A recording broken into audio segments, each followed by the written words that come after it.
Chicken ready பண்ணி அதுக்கப்புறம் இஞ்சி பேஸ்ட்டு கொஞ்சம் போடணும். நம்மளுக்கு எவ்வளோ தேவையோ அவ்வளோ ஆட் பண்ணணும்.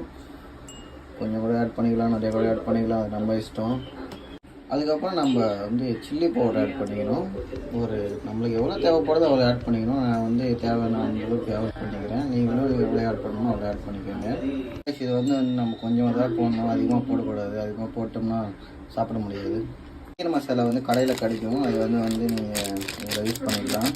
நெக்ஸ்ட்டு நம்ம பெப்பர் ஆட் பண்ணணும். எல்லாமே கடையிலேருந்து வாங்கிட்டு வந்தது தான். இது பெப்பர், இதையும் ஆட் பண்ணிக்கோங்க. பெப்பர் ஆட்னதுக்கப்புறம் நம்ம கார்ன் பவுடர் ஆட் பண்ணணும். இல்லை இதெல்லாம் மிக்ஸ் பண்ணணும். அதுக்கப்புறம் தான் கார்ன் பவுடர் ஆட் பண்ணணும். இது மிக்ஸ் பண்ணணும். நல்லா மிக்ஸ் பண்ணதுக்கப்புறம் அந்த பீஸுக்கு அது நல்லா ஆகணும். இப்போ வரைக்கும் மிக்ஸ் பண்ணுங்கள். ஓகே, இதை ஆட் பண்ணதுக்கப்புறம் நீங்கள் எக்கு இதில் ஆட் பண்ணிக்கோங்க. ஆட் பண்ண ஸோ காய்ஸ் இப்போ மூடி வச்சிடணும். ஒரு 10 நிமிஷம். 1 hour later. அடுப்பு பற்ற வச்சுக்கிட்ட உடனே இங்கே ஆயில் ஹீட் ஆகும். அதுக்கப்புறம் வரைக்கும் வெயிட் பண்ணணும், ஹீட் ஆகிற வரைக்கும். ஸோ காய்ஸ் இப்போ நம்ம ரெடி பண்ணிட்டோம். எல்லாமே எண்ணெய் சூடாகுது. அது ரெடி ஆனதுக்கப்புறம் நம்ம பண்ணலாம்.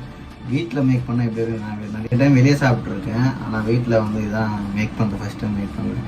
எப்படி வருதுன்னு பார்க்கலாம். வெளியே போய் பார்த்தா மழை பயங்கரமாக வருது. சிக்கன் வாங்க முடியல, அந்தளவுக்கு மழை பெய்யுது. வண்டியெல்லாம் போகும்போது தண்ணியெல்லாம் பட்டுருச்சு என் மேலே. பேண்ட்லாம் நனைஞ்சிச்சு. வீட்டுக்கு ட்ரெஸ் சேஞ்ச் பண்ணிவிட்டு திரும்பி வேலை ஆரம்பிச்சிட்டேன். சரி, ஓகே, வாங்க பண்ணலாம்.